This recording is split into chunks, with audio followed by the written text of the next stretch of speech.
population. Ireland was the only country in Europe that decreased in population, owing to the Blight. And a lot of Irish left Ireland to come to the United States.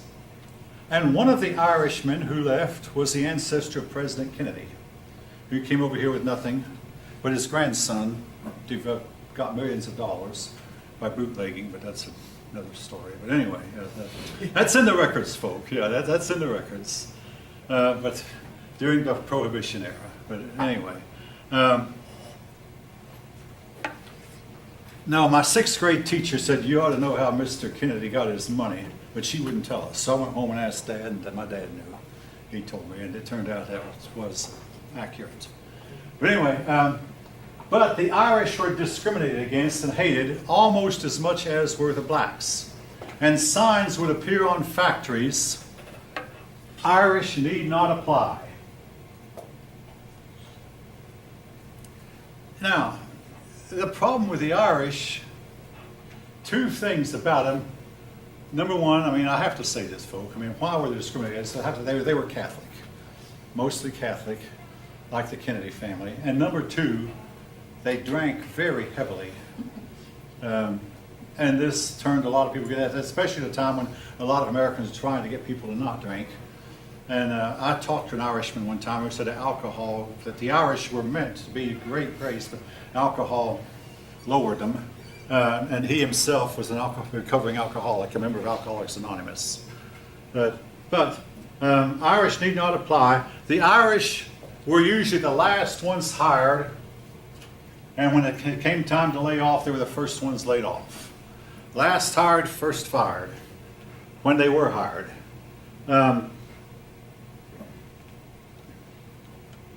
So the Irish had to fend for themselves. They oftentimes got in their own communities called ghettos and lived there. Now,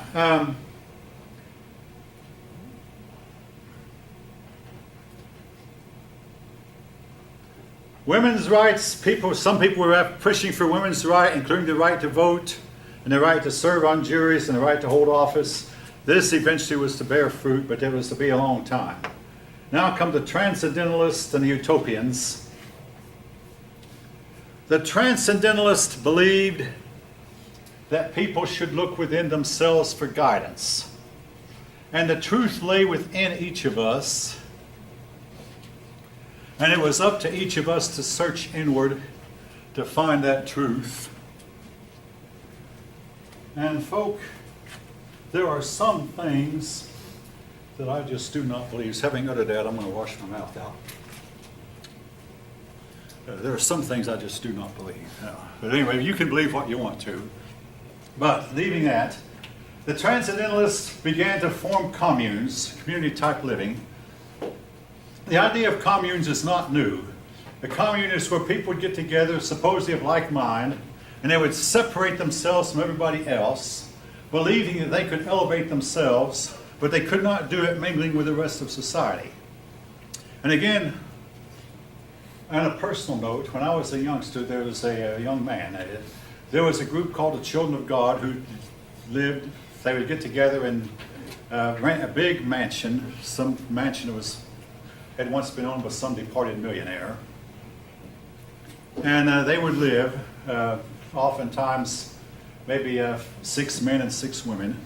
Well, I was commuting with a few women at that time, going from Cleveland, Tennessee to Spring Place where I was teaching. And 2 of the women were invited to join the commune. They joined. I was not invited, and maybe it was best.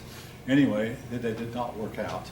The commune was headed by one married man. It was one married couple, married man, and then there were 5 unmarried men and 5 unmarried women. So 6 males and 6 females living together in this one house. They asked a fellow male teacher to join, and he declined to join. He said, it just looks like this would be a place for sex orgies. Even though I will say this, I do not believe that these people in this commune were having sex. But what I found out is they were miserable. And one of the women I commuted with said, it's like being crucified. Here was the problem. I mean, the director tried to be fair. This week, you wash the windows. This week, you vacuum the carpets. This week, you wash the dishes. And each week they'd rotate the jobs. He said it was fair, but he said, it's not the idea. I mean, it's the idea that I have to do this. Now, folk, when you own your own home, if you don't want to wash the windows, you don't have to. Somebody's taking the words out. And if you decide, I don't want to mow the grass today, you can put it off. But when you're in a commune, everybody's depending on you, and you have to wash the dishes when it's your turn, whether you want to or not. I mean, I talked to one girl one time and said she was so particular about being on time that she'd leave dirty dishes in the sink just to make sure she was not late. Again, she was living by herself. She was unmarried. She could do that. But here was what really did the commune in, folk. One of those unmarried girls was prettier than the rest of them. And she would say, I'm thirsty. And 5 unmarried men would almost trip over each other to run to the sink to get her a glass of water. And the other girls were extremely jealous of her. This actually went on, and finally, one by one, the women all left. The men didn't seem to mind it so much, but the women just could not stand it. The 2 women I commuted with, one of them is now 69 and the other one's about 74. Neither one of them ever married. All right. Take that for what it's worth, folk. But anyway, here's the problem with communal living. Well, I've already mentioned some of the problems, but they had their issues. Dividing up the work. The most famous of them was Henry David Thoreau. And one thing Henry David Thoreau said that I have to say I like. He who would be a man must be a nonconformist. If you conform with a norm, you're going to be a mediocre person at best. The persons who excel are the persons who break out of the mold, break out of the norm, and move on. There was Ralph Waldo Emerson, Margaret Fuller. These people lived alone. They did not live in communities. They lived alone. But Brock Farm was a haven for persons with literary pursuits. Charles Fourier founded a community where everybody would have all the property in common. But you get a bunch of philosophers together, they don't make good farmers. In other words, it did not work. Now, this one, folk, I don't want to elaborate. I really don't want to discuss, but I'm going to mention it. John Humphrey Knowles established the Oneida community where everybody in the community had sexual privileges with each other. Free sex is what they call it. Now, all of these communes did not last very long. They all came in the scene for a while and left. There was one exception, folk, a commune that has lasted to this day. Now, I know where this school is located, but this school is located in the middle of or close to a Mormon community. That's fine and dandy. But the Mormon commune has lasted to this day. Not so much as a commune, but they lived in communes also, and they lasted. I have an opinion as to why, but I don't know if I want to give it or not. But anyway, but they survived. Come on, give your opinion. They kept their women happy. They keep their women happy? They kept the other ones, their women. Your women determine whether these things hold together or not, folk. That's simply the truth. Because women are important. And yeah, very important. And the Mormons kept their women happy. And each man was allowed to have as many wives as he wanted, but nevertheless, the women who were there seemed to like that arrangement pretty well. And it lasted to this day, in fact. All right. Before this time, I'm leaving the subject common. Before this time, schools were all church-run. And man went around preaching that the state should have managed schools. His name was Horace Mann. No, he won't be on the test. But anyway, I won't write. But Horace Mann was called the father of public education. He was considered a hero when I was younger. I don't know how much he is now. But he was considered a hero. And I've got to say this, it was a sad day for America when the government started taking over our schools. They didn't realize at the time, but the schools, American education is not working, and a lot of people call them America's failing public schools. And one famous talk show host has said that any parent who would send his or her child to today's government schools is guilty of child abuse. That's harsh, I know. My daughter is teaching, I taught in public school for 5.5 years. My daughter's teaching in one now. She has 60 days left, folk, and she's hoping if she can survive these 60 days, she'll get 2 or 3 months summer pay without working. If she can stand it. All right.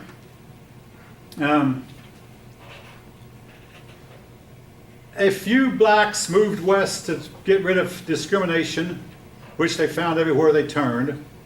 But a few states in the North began to allow blacks to vote. In Massachusetts, Massachusetts allowed blacks in public schools.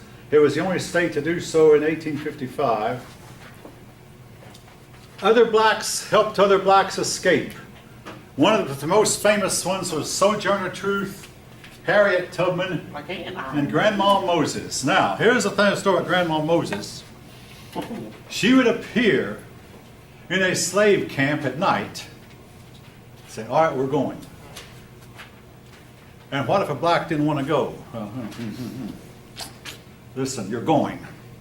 Whether you want to or not, you're going.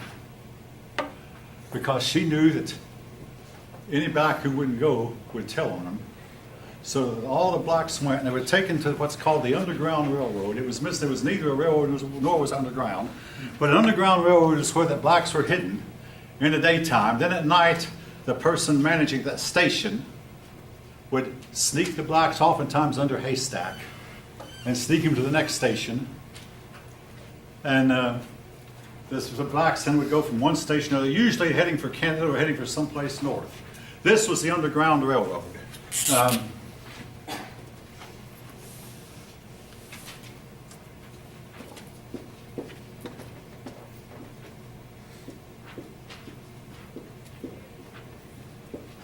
Neither Sojourner Truth, Harriet Tubman, nor Grandma Moses were ever caught. They all three had been slaves in their time. They all three were escaped slaves, and they took a real chance. I mean, if they'd been caught while in the South, they'd have been hung. They took a real chance, but they would go south, free a bunch of slaves, and send them north. Now, your book doesn't give a whole lot of attention to the Underground Railroad. Some history books say a lot more about it. Especially in this chapter here, I don't see it at all in chapter 12. In chapter 12, it used to be there. Now, I'm using old notes from an older version. What? If any of you look in the index and see, I believe it's there somewhere. If you can't find it, say so. Where is it in the book? Under the index is in the back of the book. If somebody who has a book will look it up and find. This book does not mention it as much as other books do. I know chapter 13 talks about the slaves in the South, but I don't see. Yeah, I see that part. I don't see It's that on in chapter 12. 13. Yeah. All right, thank you. All right, thank you. I'll stand Because I was corrected. like, Then. where are we? Okay, it's not there. Now, what is there, I believe, is the doctrine of manifest destiny. Manifest destiny meant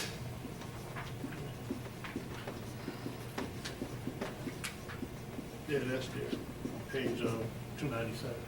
this manifest meant that the belief that the word manifest means God ordained. The belief that God had ordained the United States should expand from coast to coast. It was our destiny to go from the Atlantic to the Pacific. We already had the Pacific around what is today the states of Oregon and Washington, but they believed that we were ordained to get all of California also. Now, I want to say about manifest destiny. When I took American history in high school, and took world history in 1964, half of my classmates believed in manifest destiny. But then when I student taught in 1972, nobody in that class did. A student taught about 4 American history classes. But that's how quick we'd gotten away from it in that length of time.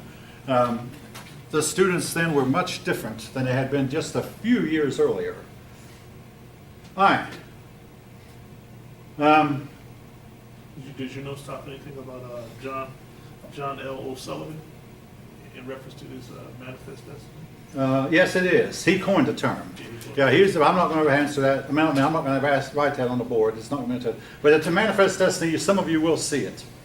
But now, I've asked it's been a few years since I've asked this question. How many of you played the Oregon Trail game when you were growing up? A game that depicted on a computer moving on the Oregon Trail. Did any of you ever play it? Okay, a few years ago, practically everyone in my class had played it. My wife thinks it's still around. I've not seen it in years, but I do have several copies of it. We'd upgrade it as time went on. Eventually got to where it was just on one. Well, first it was on a floppy disk. It was a DOS program. Some of you might know what I'm talking about. Yeah, I don't have that. Then it got to be a Windows program. It got to be on a CD. Then they put it on 2 CDs, 4. Then they finally put it on a DVD. And I don't know if it's still around or not. But basically, you'd go to the Oregon Trail, and a lot of times you'd die. You'd drown in the Snake River or whatever. When you reach a fort, you had to start at the right time. Usually start in the spring, and hope you get to Oregon before cold weather set in. Or you could overwinter at one of the forts during the winter and then proceed come next spring. Anyway, the Oregon Trail, a lot of Americans would get together in their covered wagons and drive their covered wagons to Oregon. The road was rough. There was a chance that Indians would attack, and when the Indians came, they'd form a corral, put their wagon in a circle, and fight the Indians from behind their corral. But the road was rough. There was the Platte River to cross, which was said to be a mile wide and an inch deep, but there were places that would be treacherous. It might be several feet deep in some holes in the Platte River. And then, of course, when you got to the Snake River, you had a choice of paying a ferryman. The Snake River was a mighty rushing river, and you could be dashed to pieces easily. You could pay a ferryman who was supposedly an expert who could take you down the Snake River, or you could bypass that and keep riding your covered wagon. But the Plains Indians had horses that they'd gotten from the Spanish. Oh yeah, Oregon was disputed. Great Britain said it was theirs. The United States claimed it was theirs, and they eventually worked out a peace treaty. A peace treaty where they got half of it and we got half of it. But they eventually drew a line. The line that we started to draw from the Lake of the Woods straight west became the line. And it worked out. The line, that's why the line between us and Canada today is a straight line until you get to Vancouver. Then we gave Vancouver Island to Great Britain, so that's where the line bends. Vancouver is an island right there. Nice island, too. Is that? Very nice. Yeah. Well, all right. Now the Mormons. Joseph Smith was the founder of the Mormons. And I believe, let's see how, yeah, it's time. I tell you what, before I get into the Mormons, be back in about 10 minutes.